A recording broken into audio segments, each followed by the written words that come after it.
Olá pessoal, meu nome é Sabrina e nesse vídeo venho contar um pouco sobre a resposta imunológica para entendermos a importância de uma vacina. É importante ter em mente que o nosso corpo possui barreiras que de início ajudam a impedir a entrada de algo estranho. Por exemplo, a própria pele, lágrimas, espirros e tosse.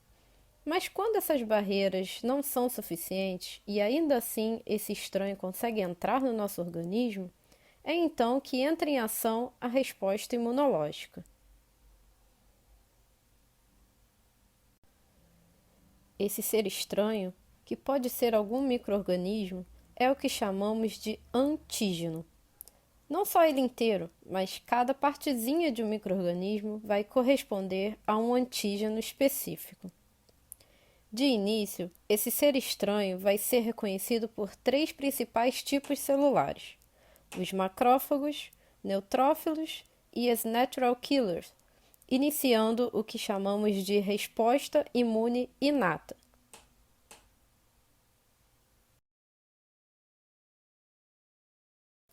Os macrófagos e os neutrófilos são células que possuem receptores que irão reconhecer algo estranho e depois elas englobam esse antígeno pelo processo que chamamos de fagocitose e o eliminam em seu interior.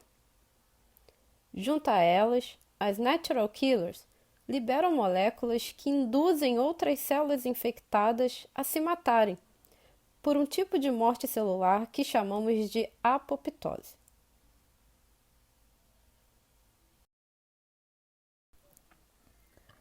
Durante essa batalha, das células da resposta imune inata contra os antígenos e células infectadas, vai ocorrer a liberação de moléculas importantes para o recrutamento de mais células para ajudar na área de infecção. São as chamadas citocinas e quimiocinas. Durante esse processo, ocorre o que chamamos de inflamação.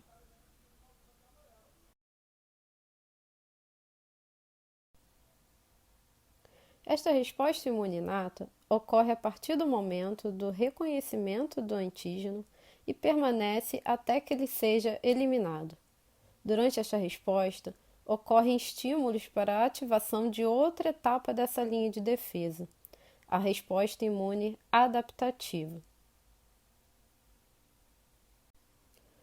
Na resposta imune adaptativa, nós temos dois tipos celulares mais importantes: as células dendríticas e os linfócitos.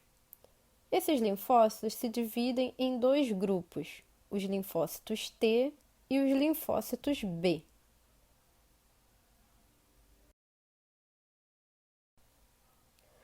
As células dendríticas são conhecidas como células apresentadoras de antígenos.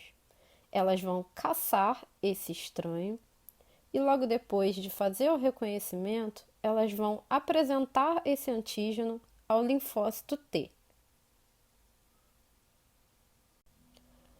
Esse linfócito T, então ativado, ele vai ajudar os macrófagos e neutrófilos, já sabendo exatamente qual antígeno ele precisa atacar, produzindo mais moléculas para o fortalecimento da resposta imune inata ou então induzindo o suicídio, a apoptose, de células infectadas.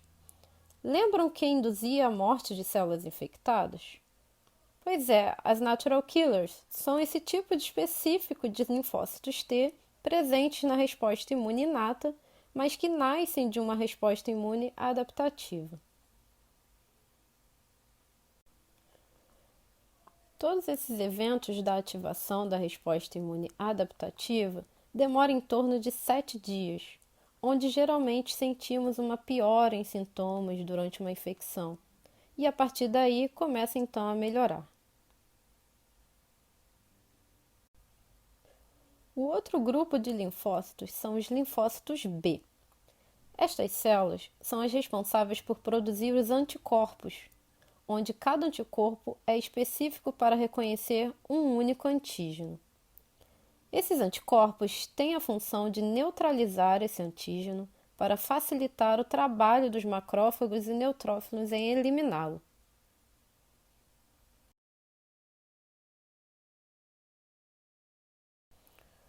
Os anticorpos também são conhecidos como imunoglobulinas e existem de vários tipos, só que as mais conhecidas são a IgM e a IgG.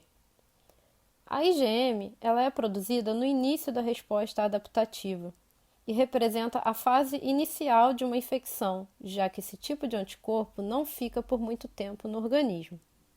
Já a IgG, ela demora mais para ser produzida e ela só aparece depois da resposta imune adaptativa ter sido ativada e fica disponível por muito mais tempo no organismo, garantindo uma proteção imunológica a longo prazo.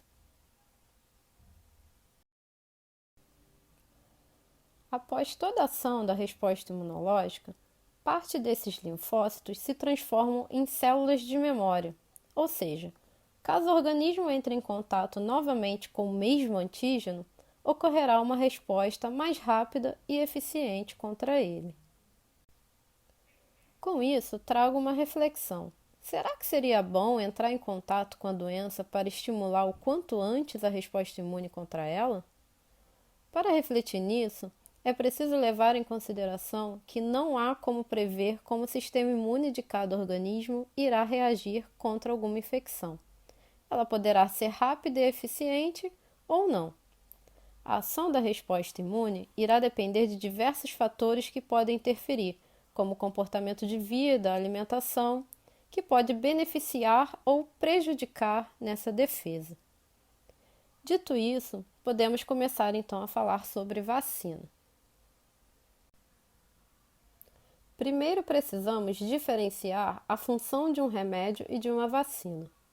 O remédio vai agir para ajudar a tratar, após o organismo já ter entrado em contato com o agente causador da doença. Enquanto a vacina terá a função de prevenir, ativando a resposta imune do organismo contra a doença sem ter ocorrido a infecção. Uma vacina nada mais é que antígenos do micro-organismo que possui a capacidade da ativação da resposta e memória imunológica de forma segura, sem causar a doença, garantindo então uma proteção ao organismo muito mais rápida e eficiente caso ocorra uma infecção posteriormente. Neste vídeo, nós vimos conceitos básicos sobre a resposta imunológica, onde a partir da entrada de um antígeno que passa pelas barreiras físicas do organismo, ocorre a ativação da resposta imune inata, que irá se manter ativa até a completa remoção desse ser estranho. Logo após a ativação da resposta imune inata, ocorre também a resposta imune adaptativa, que irá garantir o reforço contra a infecção e a produção de anticorpos, seja do tipo IgM, durante a fase aguda da infecção, e em seguida a produção da IgG, que se mantém disponível no organismo por longos períodos. O sucesso dessa resposta se dá com a geração de uma memória imunológica que permanecerá protegendo o organismo daquele ser estranho por toda a vida. Então, pessoal, espero que essa explicação simplificada tenha ajudado vocês a entenderem melhor sobre resposta imunológica e a importância de uma vacina. Qualquer dúvida, é só perguntar nos comentários que tentarei responder da melhor maneira.